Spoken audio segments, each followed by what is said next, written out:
right, as we speak, the president is conducting a series of meetings with the North Korean dictator, Kim Jong-un. They just met, they shook hands, they had a photo op, and tomorrow the president will join us right here on this program for an important one-on-one, and he'll bring inside that room. But we begin tonight. How did we get here?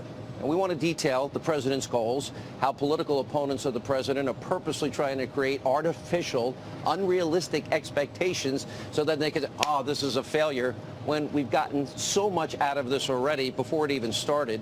No one predicted that these talks would immediately result in the complete and total denuclearization of North Korea. This is going to be a process, as the Secretary of State Mike Pompeo said, well, the hard work actually begins after the summit. And it's very important to remember what President Trump, what he just said a few days ago. He told us exactly that this is a process. It's a long process. And here's what he said. Our people have been in Singapore. Our people have been working very, very well with the representatives of North Korea. So we're going in with a very positive attitude, and I think we're going to come out fine. But I've said it many times. Who knows? Who knows? May not work out. It's a good chance it won't work out.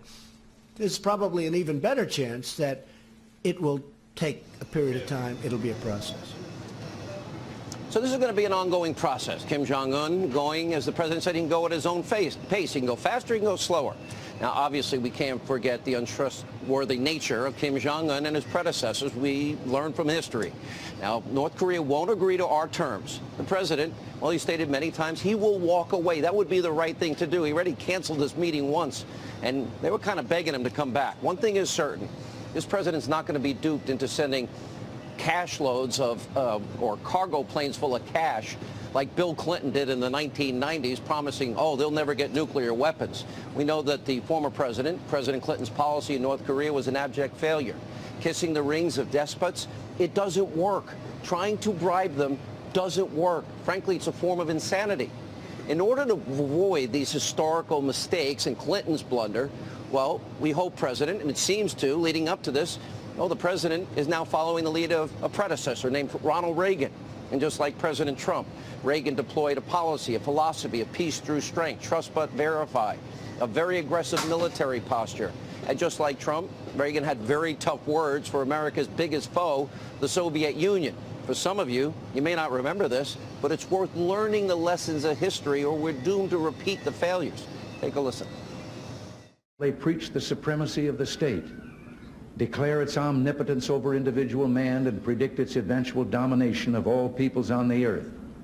They are the focus of evil in the modern world. So in your discussions of the nuclear freeze proposals, I urge you to beware the temptation of pride, the temptation of blithely declaring yourselves above it all, and label both sides equally at fault, to ignore the facts of history and the aggressive impulses of an evil empire, to simply call the arms race a giant misunderstanding, and thereby remove yourself from the struggle between right and wrong and good and evil. Right and wrong, good and evil, force of evil, evil empire. It's important to remember President Reagan was not afraid to walk away from the negotiating table. This is very key. Before effectively ending the Cold War, Ronald Reagan, in his 1986 one-on-one talks with Mikhail Gorbachev, without reaching any kind of deal, he walked away in Reykjavik in Iceland. And of course, tonight we have many reasons to be hopeful. Now, already, as I've been saying, in many ways, the U.S. has made more diplomatic progress right here, well, in North Korea, we're in Singapore, than any other previous administration. Kim Jong-un, he dismantled one of his nuclear testing sites. He stopped testing intercontinental ballistic missiles. Remember, he was firing them over Japan, threatening Guam, threatening the entire region, at least temporarily. That was back in December. And he ended all those nuclear tests. He released 3 American hostages. He walked across the DMZ and had friendly talks with the South Korean president, President Moon. And now, for the first time in history, he's sitting down right there as we speak, and without hesitation, without any concessions from the United States. This is a point the media hasn't made. None. Zero. He's given nothing. And we have gotten concessions that nobody predicted. And the president is demanding complete, verifiable, irreversible denuclearization. This is obviously a worthy goal. You care about your kids, your grandkids, you want a safer world. This is a good day for you. At least we have hope. Now, it was primarily achieved. How did we get here? For 2 main strategic reasons. First, President's peace through strength strategy, it works. It works every time. Why don't we follow it? I don't know. He sent multiple carrier strike forces to the region. He ramped up military drills. He tightened the screws on an increased sanctions program. The sanctions alone have crippled North Korea's horrible economy. So make no mistake, in North Korea today, their situation is dire. And Kim Jong-un's kingdom deals with widespread hunger and poverty. That is a threat to his power. And by the way, on a scale we're not seeing anywhere else in the world. And as Kim Jong-un comes here, he could take a look at just how beautiful South Singapore is and say, maybe we can do this in my country. Because the North Korean economy is so distressed. Even Kim Jong-un, remember, reportedly needed financial assistance to get a hotel room here in Singapore. I'll let him stay with me if he wants. I'll sleep on the couch. Anyway, it's a primary way. This is the important lesson. Trump forced Kim Jong-un to the negotiating table through an improved relationship with the Chinese president. China is North Korea's biggest ally, trading partner. Many analysts believe that China holds the key to a safe Korean peninsula. He can pressure Kim Jong-un and his regime like no other country. And so tonight, the world is watching. We're watching here in Singapore. And you still have people on the left, predictably. I've said many times that if the president actually gave $1 million or more to every American citizen, you'd have people on the left saying, why isn't it $2 million? And there are people that President Trump's success is a failure for them. In other words, they want these talks to go nowhere. You think the Democrats want the president to do well here? There are people who have been wrong about Donald Trump, our president, every single step of the way. Some pundits, so-called journalists, fake news, they claim, oh, Trump is leading us to a nuclear holocaust because of his tough words and actions against North Korea. The same people, let me see, they predicted and laughed at the idea that Trump could win the Republican primary. They laughed at the idea he could beat Hillary Clinton. The same people didn't believe that Trump's economic agenda would be this successful in 500 days. The same people who predicted President Trump would already be impeached by now. Now, of course, President Trump won the election. The economy is soaring. We have the lowest unemployment rate in half a century. We have more jobs available in America than we have people to fill them on the unemployment lines. The lowest unemployment rate in 14 states, lowest unemployment record for African Americans, Hispanic Americans, women in the workplace. More jobs available than people on unemployment. Pretty amazing for 500 days. GDP growth, it's at a faster pace than at any time during the 8 years of Obama. Oh, yeah, and President Trump is still in office. No legitimate threat of impeachment, not a shred of evidence about Trump, Russia, collusion.